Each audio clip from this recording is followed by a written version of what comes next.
علماء کے فتاوا جات ہیں یا ان کا گروہی مفاد ہے، دنیاوی مفاد ہے۔ انسان اس وقت کا جو امتی تھا وہ فرق نہیں کر سکتا تھا کہ ان میں تورات اور انجیل کی اصل عبارت کون سی ہے، بلکہ وہ ان کے جو ہے وہ مسائل فقہ کے اور ان کی جو مختلف قسم کی بنیادیں بنائی، انہوں نے تعویلات دی تھی، دلائل دیے تھے۔ اصل دین اس کو تصور کرتا تھا عام انسان کہ یہ جو ان کے فقہ کے مسائل بیان کرتے ہیں، جو تعویلیں دیتے ہیں، جو اپنی جو ہے وہ فتاوا جات دیتے ہیں، یہی اصل دین ہے، اسی کو اصل دین تصور کرتے تھے اس وقت کے امتی۔ ان کی جو منصف مزاج لوگ جو تھے نا اس وقت کے، اس بات کا کھلا اعتراف کرتے ہیں۔ جو منصف مزاج لوگ ہیں نا، یعنی کہ جو انصاف پرست لوگ ہیں، انصاف کرنے والے لوگ تھے اس وقت اور اب بھی ہیں، وہ اس بات کا کھلا اعتراف کرتے ہیں کہ انجیل اور تورات میں تحریف ہوئی ہے، انجیل اور تورات میں تحریف ہوئی ہے اور اس کو بدلا گیا ہے۔ کس لیے بدلا گیا ہے؟ دنیا کی خاطر، دنیا کے مال و متاع کی خاطر۔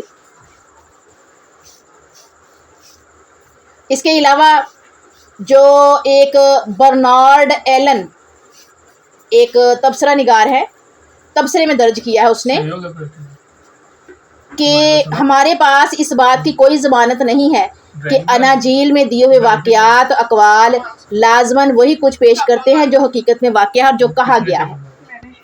اور یہ عیسائیت کا جو ہے تجزیہ اور مطالعہ اس نے کیا اور یہ بات بتایا۔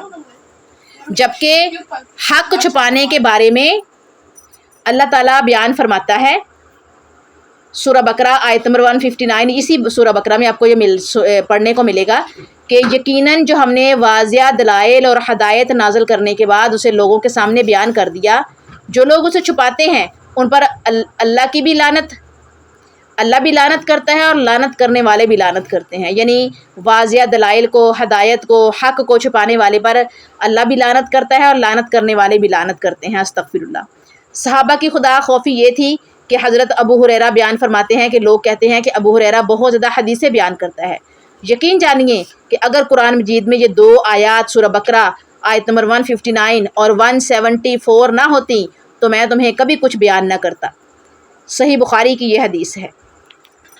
آیت نمبر 43 دیکھیے گا، وَأَقِیمُوا الصَّلَاةَ وَآتُوا الزَّکَاةَ وَارْکَعُوا مَعَ الرَّاکِعِینَ، اور اقیموا تم قائم کرو الصلاۃ نماز، اور آتو ادا کرو زکوٰۃ، اور ارکعوا رکوع کرو مع الراکعین رکوع کرنے والوں کے ساتھ، مع ساتھ راکعین رکوع کرنے والوں کے۔ اس کی ٹرانسلیشن ہے اور نماز قائم رکھو اور زکوٰۃ ادا کرو اور رکوع کرنے والوں کے ساتھ رکوع کرو۔ یہاں پر اس آیت میں نماز کی تلقین کی گئی ہے، زکوٰۃ کی ادائیگی کا حکم دیا ہے اور انہیں سبق دیا جا رہا ہے تمہیں اپنے مفادات کے سامنے جھکنے کی بجائے اللہ کے حضور اپنے سروں کو جھکانا چاہیے اور لوگوں سے مال مٹورنے کی بجائے زکوٰۃ کی صورت میں خرچ کرنے کی عادت اپنانی چاہیے، کیونکہ اللہ تعالیٰ کی رضا کی خاطر پوری زکوٰۃ ادا کرنے والا نہ بخیل ہوتا ہے اور نہ لوگوں کا مال بٹورتا ہے۔ تنہا نماز پڑھنے کی بجائے مسلمانوں کے ساتھ مل کر رکوع کیا کرو۔ یہودیوں نے اپنی نماز میں سے رکوع کو خارج کر دیا تھا، اس لیے رکوع کی ادائیگی کا بالخصوص ذکر فرما کر جماعت کی اہمیت کا احساس دلایا جا رہا ہے کہ دین میں صرف نماز پڑھ لینا ہی کافی نہیں بلکہ نماز با جماعت ادا کرنے کو لازم قرار دیا گیا ہے۔ نماز با جماعت کے حوالے سے ہے صحیح بخاری کتاب الاذان باب فضل صلاۃ الجماعت۔ حضرت عبداللہ بن عمر رضی اللہ عنہ بیان فرماتے ہیں رسول اللہ صلی اللہ علیہ وآلہ وسلم نے فرمایا جماعت کے ساتھ نماز پڑھنا اکیلے نماز پڑھنے سے 27 گنا زیادہ افضل ہے۔ رسول اللہ صلی اللہ علیہ وآلہ وسلم نے جماعت کے ساتھ نماز نہ پڑھنے والوں کے بارے میں اپنے ارادے کا یوں بھی اظہار فرمایا ہے کہ صحیح بخاری میں ہے کتاب الاذان، اس ذات کی قسم جس کے ہاتھ میں میری جان ہے، یقیناً میں نے ارادہ کیا ہے کہ میں لکڑیاں اکٹھی کرنے کا حکم دوں، جب اکٹھی ہو جائے تو میں نماز کا حکم دوں، نماز کے لیے اذان دی جائے، پھر میں کسی آدمی کو حکم دوں کہ وہ لوگوں کی امامت کروائے اور میں نماز سے پیچھے رہ جانے والے لوگوں کے پاس جاؤں، ان پر ان کے گھروں کو جلا کر راکھ کر دوں۔ اس ذات کی قسم جس کے ہاتھ میں میری جان ہے، اگر ان میں سے کوئی یہ جانتا کہ اسے نماز کے بدلے موٹی ہڈی یا 2 پائے ملیں گے تو وہ عشاء کی نماز میں ضرور حاضر ہوتے۔ اب اس میں جو مسائل ہیں، نمبر 1 سچ اور جھوٹ کو خلط ملط کرنا بہت بڑا گناہ ہے اور یہ یہودیوں کی عادت ہے۔